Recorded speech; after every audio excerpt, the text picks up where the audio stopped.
పెందుర్తి నియోజకవర్గం 93వ వార్డులో ఉన్న శంకర్ కంటి ఆసుపత్రిని స్పీకర్ చింతకాయల అయ్యన్న పాత్రుడు సందర్శించారు.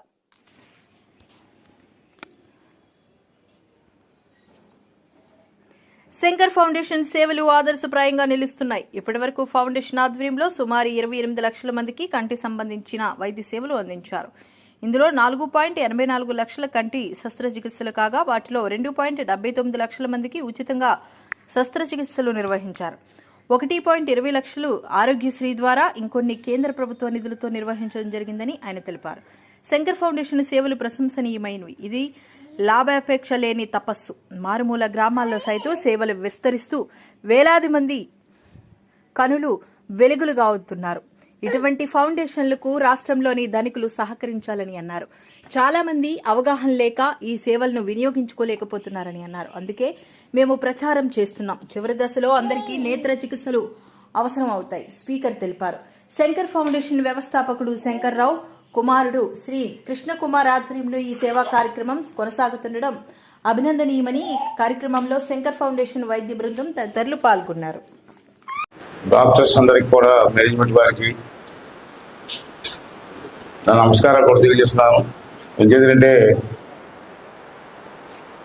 నాకు తెలిసినప్పటి నుంచి వస్తున్నాను. నేను అప్పుడే పాలిటిక్స్లోకి వచ్చి 83లో వచ్చాను సార్. అప్పటి నుంచి వస్తాం. మనం పేదవాళ్ళకి మారుమూల గ్రామాల్లో ఉన్నటువంటి కొంతమందికి అవగాహన లేదు. మన నర్సీపట్నంలో ఈ క్యాంప్ పెట్టినప్పుడు చాలామంది వచ్చారు. అక్కడ మోకాళ్ళ నొప్పులు కానీ లేదా ఈ కళ్ళు చూపించడం కానీ వాళ్ళందరికీ ఏంటంటే అవగాహన లేదు. ఏజ్ పెరుగుతుంది, వాళ్ళకి సహకారం చేసే వ్యక్తులు కూడా ఇంట్లో లేరు. కొంతమంది అయితే ఉద్యోగాలు వెళ్ళిపోతున్నారు. ఇంట్లో ఉన్న ముసలి వాళ్ళు కానీ పెద్దవాళ్ళని చూసేవాళ్ళు లేరు. ఈ కంటి చూపు కూడా పోతే చాలా ఇబ్బందులు పడతాయి ఉద్దేశంతో మన నర్సీపట్నంలో క్యాంప్ పెట్టినప్పుడు ఈ పెద్దలందరూ వచ్చారు. వచ్చి మేము కూడా సహకారం చేస్తామని చెబుతూ రావడం జరిగింది. చాలామంది ఐడెంటిఫై చేసాం ఆ రోజుని ఆపరేషన్లకి. కొంతమంది ఇలా చూశారు. ఇవాళ ఇది 90 ఏళ్ళు ప్రారంభించారు. ఇప్పటి వరకు నాకు తెలిసి 4,58,000 అనుకుంటాను. 85,000 వరకు ఆపరేషన్ చేశారు ఈ హాస్పిటల్లో. పేదవాళ్ళందరికీ కూడా ఫ్రీగా ఆపరేషన్ చేయడం, కంటి చూపు కోసం వాళ్ళు ఆర్గనైజ్ చేస్తున్న కృషిని అందరూ కూడా అభినందించాల్సిన అవసరం ఉంది. అభినందించడం కాదు, వాళ్ళు ఏ ఉద్దేశంతో అయితే హాస్పిటల్ పెట్టారో దానికి మనం అందరూ సహకరించాలి. వాళ్ళు ఎంతో పెద్ద మనసుతో మారుమూల నర్సీపట్నం ఎంతో రోడ్డుకి 2 గంటల జర్నీ, అంత దూరం వచ్చి అందరినీ టెస్ట్ చేసి వాళ్ళందరికీ కూడా ఆపరేషన్ ఫ్రీగా చేద్దామండి అని తీసుకొస్తూ ఉంటే మనం కూడా రావాలి, తప్పదు. ఈ ముసలి వయసులో ఎవరు చూస్తారు మనల్ని? మన పని మనం చేసుకోవాలి కదా. మన పని మనం చేసుకోవాలన్నా కంటి చూపు ఉండాలి కదా.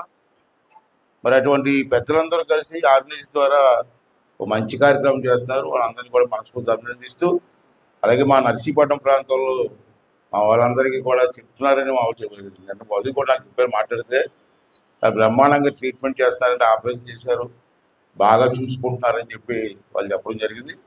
అయితే నేను ఏ రోజు వస్తాను, నేను కూడా వస్తానని చెప్పి వాళ్ళు కూడా పిలిచారు నన్ను, రమ్మని మీరు రావాలని. ఏదో ఇచ్చి మా వాళ్ళందరూ చూస్తానని చెప్పి రావడం జరిగింది. అదే మీరు అందరూ కూడా ఇక్కడికి వచ్చి ఆపరేషన్ చేసుకున్నందుకు సరే వస్తుంది, మార్పు వస్తుంది, రాను. నిన్న మనం సుమారు 50 మందిని పంపిద్దాం అనుకున్నాను నేను.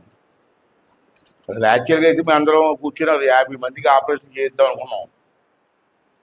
తీరా బస్సు వచ్చేవాడికి 22 మంది వచ్చారు.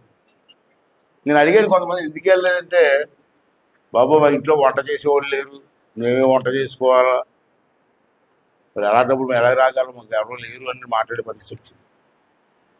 అయినా పర్లేదు, 20 మంది వచ్చారు. ఇప్పుడు మీరు వెళ్ళి నర్సీపట్నం వెళ్తే మిమ్మల్ని చూసి మరొక 20 మంది వస్తారు. మీరు ఎలాగా చూశారు? ఈ అమ్మ కూడా చెప్తుంది బ్రహ్మాండంగా చూసుకున్నారు మమ్మల్ని అని. మరి మీరు వెళ్ళి నడిచిపోవడం చెప్తే ఒక 20 మంది తీసుకొద్దాం. మనకు చేతనంత వరకు ఎంతమంది వరకు అవకాశం ఉంటే అంతమంది కూడా సాయం చేయడం కోసం పెద్దలంతా సిద్ధంగా ఉన్నారు. ఈ పెద్ద వీరు కూడా నాకు మొదటి నుంచి బాగా తెలుసు. ఎంతో సిస్టమేటిక్గా హాస్పిటల్ రన్ చేస్తున్నారు, మంచి హాస్పిటల్. మరి మీరు అందరూ వచ్చినందుకు వారికి మీ అందరికీ ఒక మంచి ట్రీట్మెంట్ ఇచ్చి సహకరించినందుకు డాక్టర్స్ పెద్ద అందరికీ కూడా ధన్యవాదాలు తెలుపుకుంటూ ఇక రాబోయే రోజులు సార్ అవకాశం మళ్ళీ పంపిస్తాం. మరి మారుమూల గ్రామం ఏజెన్సీ హెడ్ క్వార్టర్ దగ్గర ఉన్నవారి దాని దగ్గర ఉంటే పర్లేదు, దూరం ఇది మాకు 2 hours జర్నీ అయిపోతుంది. శ్రీకాకుళం అందరూ వస్తున్నారు, చాలా సంతోషం అండి. ప్రత్యేకంగా వచ్చి మీ హాస్పిటల్లో మీ అందరినీ కలిసినందుకు చాలా ఆనందంగా ఉందని చెప్పి మనం చేస్తూ మరి మా వాళ్ళందరికీ కూడా మంచి ట్రీట్మెంట్ ఇచ్చినందుకు మరొకసారి మీ వాళ్ళందరికీ కూడా మనస్ఫూర్తి ధన్యవాదాలు. Thank you.